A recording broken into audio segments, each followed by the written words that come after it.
Yeah, hello and welcome everyone to BrutalFissure Esport. My name is Wuffie and I'm gonna go today into a video that's a bit different from what you've seen on the channel so far. Today we're talking about the newest change in Gigantic. Even though we don't have a team in Gigantic so far, I still want this out to you so we can talk about it as a community. And my first point of today will be the update with the Arc client. That's right, the Arc client is finally out and with a new update. And that means that Windows 7, 8 and 10 users will be able to download and play Gigantic for free.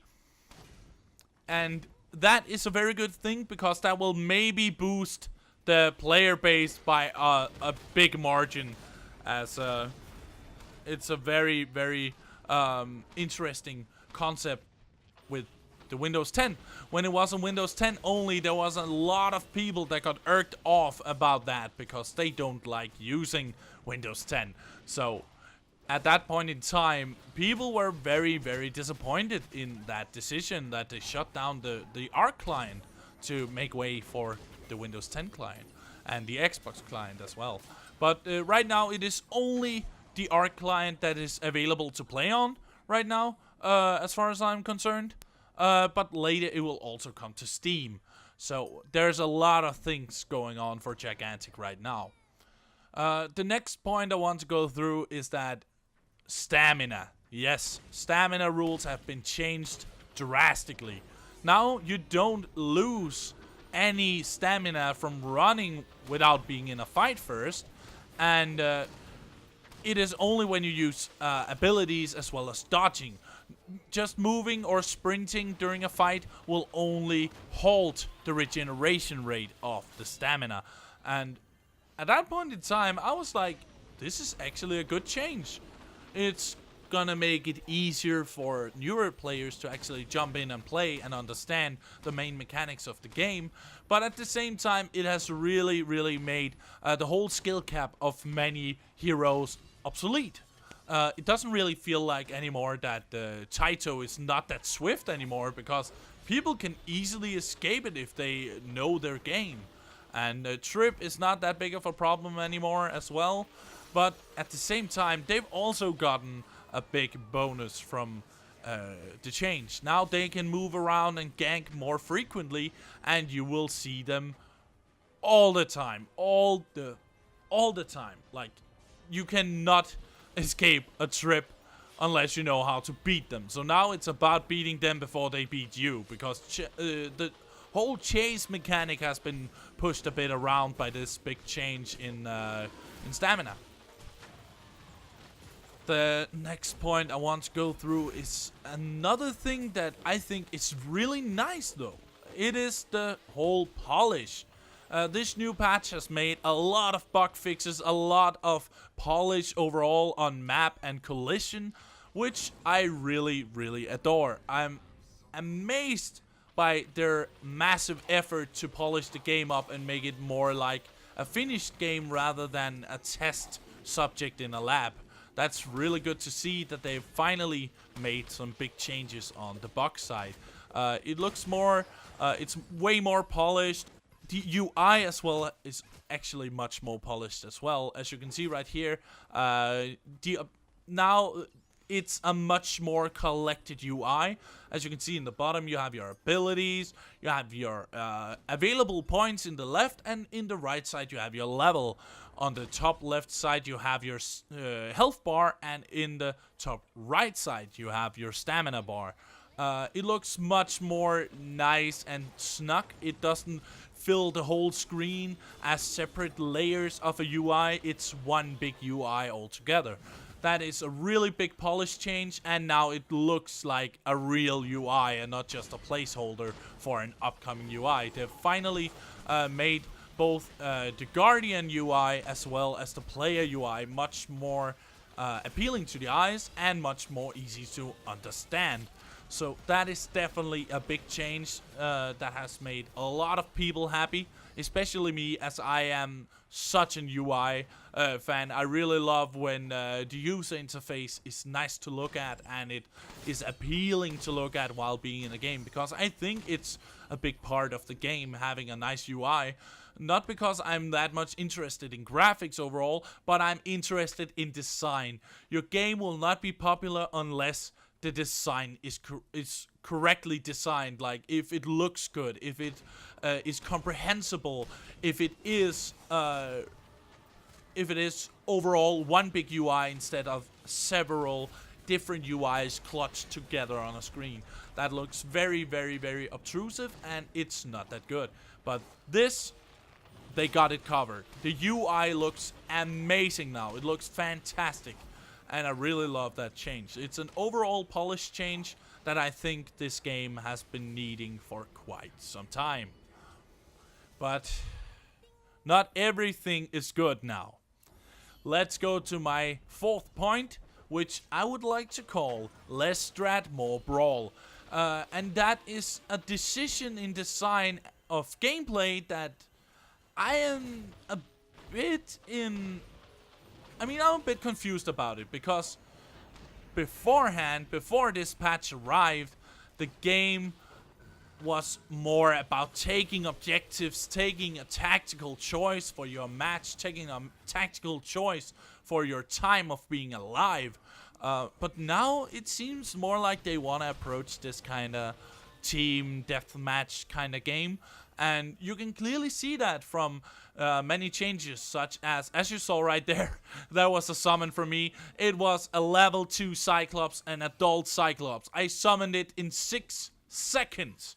Normally, it would take around the 40-second mark to summon an adult Cyclops. And that counts for every single creature. Every creature will be summoned after 6 seconds and instantly summoned. It doesn't have this summoning sickness stage where it's about to be summoned from when you place it down, and that makes it much quicker to get your creatures up and running. But at the same time, they are cutting off some of the meta aspects of, like, taking a choice. Will you summon here? Will you go here? Will you protect your teammates? It's more about, yeah, you know what, I'm just gonna summon here and there's nothing you can do about it. In 6 seconds, it's up. So if you just get 2 to 3 kills and go for a point to summon something, it's gonna go through most of the time now. And as I said, the respawn timers has become lower now, and that, in my opinion, is both a good and a bad thing. I really like that it's quicker that you are back in the action, but if only you die, you're only dead for 4 seconds. And those 4 seconds is so low compared to last time, where it was about 7 to the 8 seconds of respawn time. So now, if you get a whole team, you will only be dead for around 15 seconds. And that is really stagnating a lot of the competitive players, because they think it is way too easy to survive from a full wipe. And I agree with that. Like, the competitive players around in this game, they understand that this game is not gonna go forward if it's going to become this kind of easy team deathmatch kind of game. I think, in my opinion, that is a bad choice to make it that low. But they should definitely, I definitely like that I'm back in the action some more. But they need to make some changes to the main gameplay about the respawn, because it was nice when it was stacking up in a high number, but it shouldn't be around the 25-second mark, because if you're dead for 25 seconds, your whole team is dead for 25 seconds, then it's a free wound. You can't do anything about it. So if you're at the last wound and your whole team is dead, you have no comeback value. There's no comeback value whatsoever. But now there is only comeback value. Like, you can get back into the fight as easy as 5 to 15 seconds for the whole team to reposition themselves from the airship, jump down, and protect their wounds. And in my opinion, that's a bad choice. It's definitely a bad choice. That has really affected a lot of the competitive players. They feel like they can defeat a whole team, they can go and summon a creature, and then they're back right at it to take down that creature they just summoned.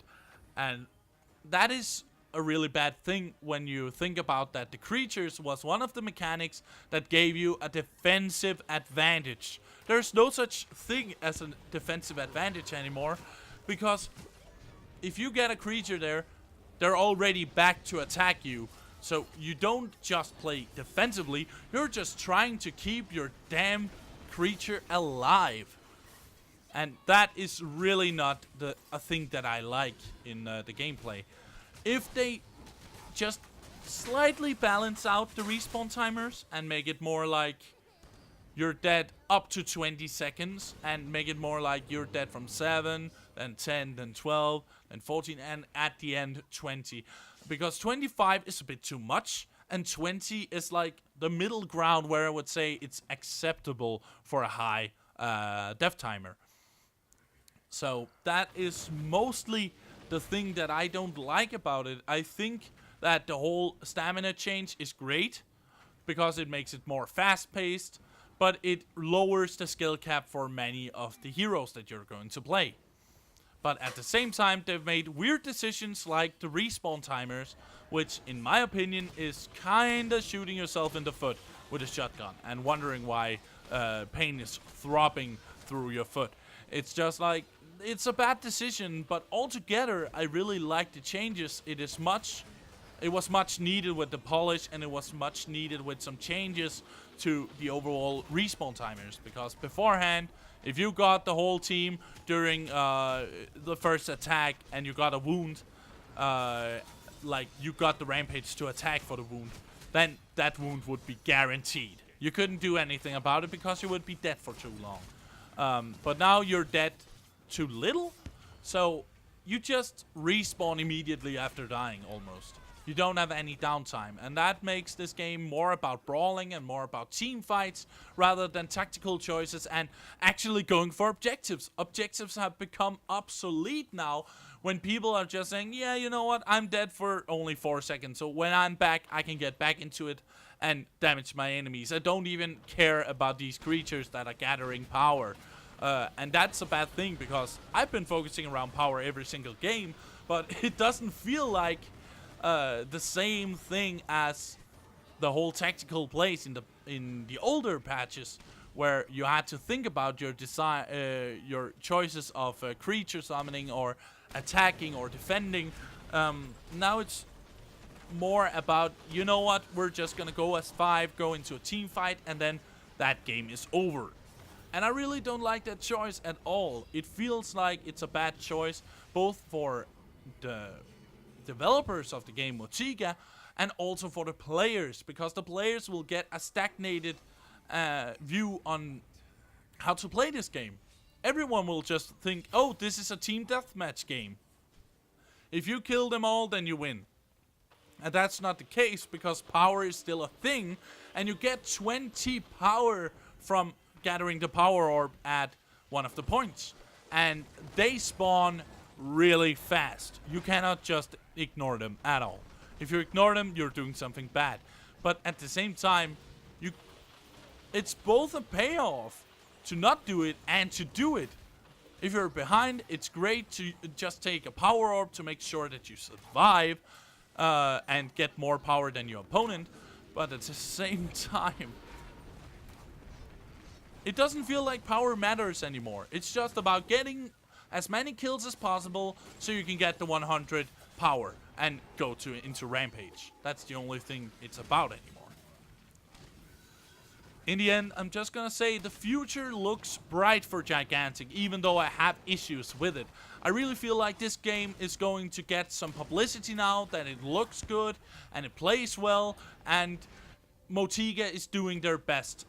So what we need to look into the future is that we need to see a more balanced out respawn timer and change that thing around with instant summoning. It's really not working out for the whole flow of the game. It's really too fast.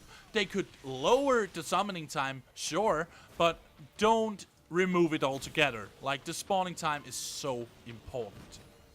But that was all I had for you today. I'm Wuffie from BrutalFissure Esport. I'm signing out now with one message. See you on the airship.